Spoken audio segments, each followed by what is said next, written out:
It is Wednesday, the 5th of April 2023, and the Stort Valley Nature Group are visiting StockingWood. So, why are we here? This wood is well known locally, and the name stocking means an area cleared of stumps in Middle English, so it's obviously a very old wood. What can we discover about it, its biodiversity and history today? Our guide today is Jonah Forgem, and he is now giving us an introduction. So it's smaller than it was. We've got the stream that runs along the southern border here. Lots of elms, even though all the locals follow that footpath there. It isn't, it's private there. This is the only public footpath through the wood, but we're going to go all over the place. We enter along the southern edge of the wood, along the bridleway, which must be an old route.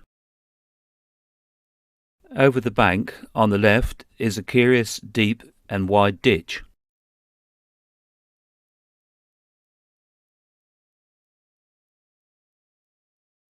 On the left, there is obviously very old hornbeam coppice woodland.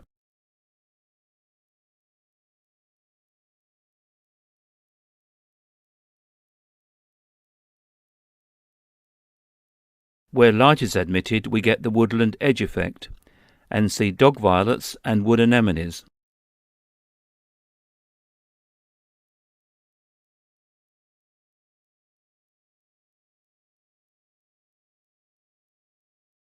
On the right, down the bank, is the Cradle Brook, and the stony bed gives us an indication that the soil may not be that fertile, and so possibly gives a reason for the wood to be here.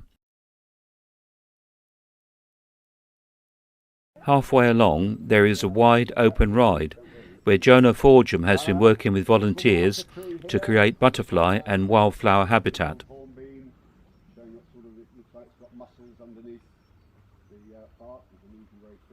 He has marked several plants as yet in leaf, and there may be common twayblade or early purple orchid.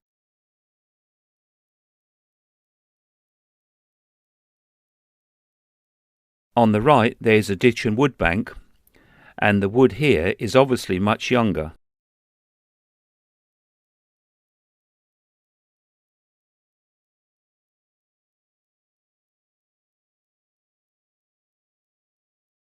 Along the bridleway, this wood does not have a ditch or wood bank at the southern edge, and therefore this makes it different to the ancient hornbeam coppice. On the left there is another substantial wood bank and ditch. This time it borders the old hornbeam coppice woodland, and here there are lots of primroses.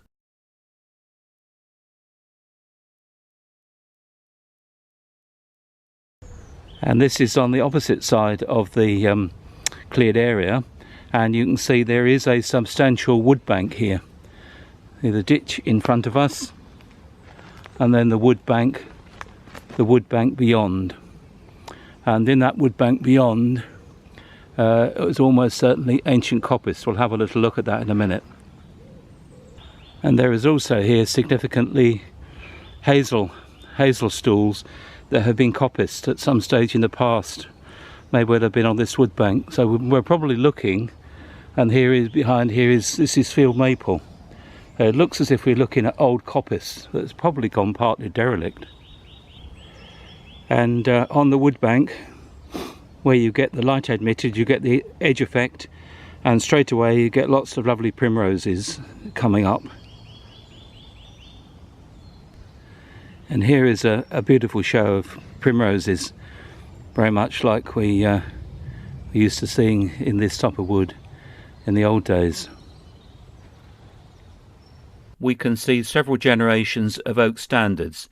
Many of them share the acormic branching habitat, which is a genetic feature and suggests they may be part of the same population.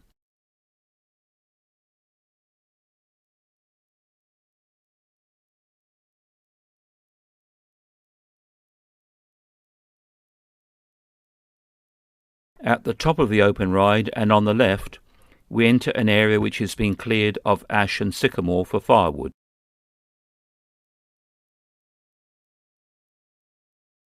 What is noticeable here is the network of ditches.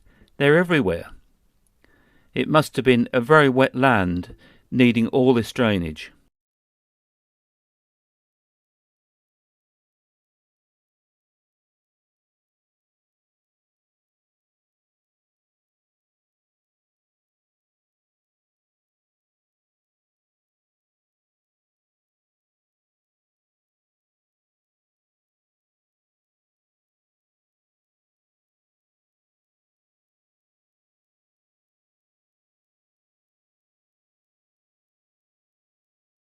Where earlier areas have been cleared, there is lots of bramble as part of succession and lots of sycamore seedlings and saplings.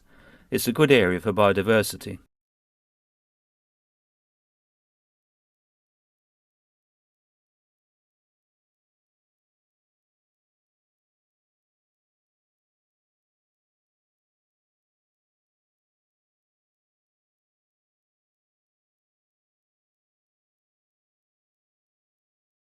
Next, we come across an area of very old hornbeam coppice. These must have been cut over many times in the historical past.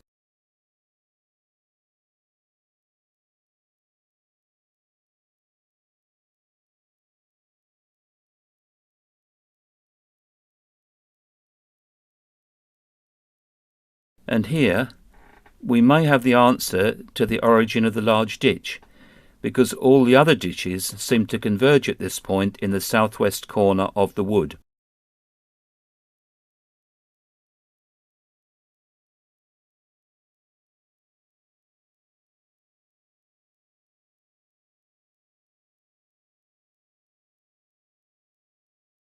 And looking from the other side of the Cradle Brook, I think we can see where the ditch originally crossed or was culverted under the bridleway.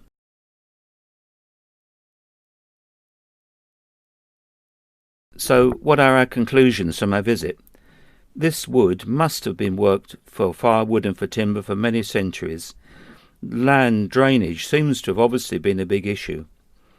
Part of it seems to have been replanted at some stage, and coppicing still goes on at the present day.